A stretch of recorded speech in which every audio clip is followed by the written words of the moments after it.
বার্ষিক 10% হারে 15,000 টাকা নিয়োজিত করলে 1 বছর শেষে সুদে আসলে কত টাকা পাবে যখন সুদ 6 মাস অন্তর অন্তর দেওয়া হয়। দেখো সুদের হার বছরে 10%, তাহলে 6 মাসে সুদের হার কত হবে? 5%।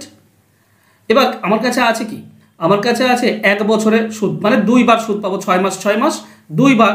তো আমরা এইভাবে 2 বারের দুটি বক্স করব। আছে কত? 15,000 টাকা। এই 15,000 টাকার প্রথমে 5% এখানে বসাও। 10% হচ্ছে 1500, 5% হবে 750, এটাও হবে 750।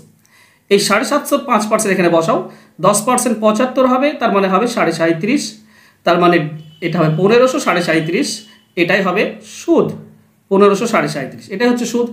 আমাকে চেয়েছে, আচ্ছা সুদ আসলে চেয়েছে, তো 15,000 যোগ করে দাও, 15,000 আসলটা যোগ করে দাও, তাহলে হবে 16,537.5, এটা হবে সঠিক উত্তর। 16,537, অপশন এ হবে সঠিক উত্তর। ক্লিয়ার? তো এইভাবে সুদ বের করা জটিল সুদের বক্স মেথডে খুবই সোজা। তোমরা যদি বুঝে থাকো একটু লাইক করে দাও, আর যদি সাবস্ক্রাইব করো চ্যানেলটিকে তো সাবস্ক্রাইব করে নাও। ধন্যবাদ।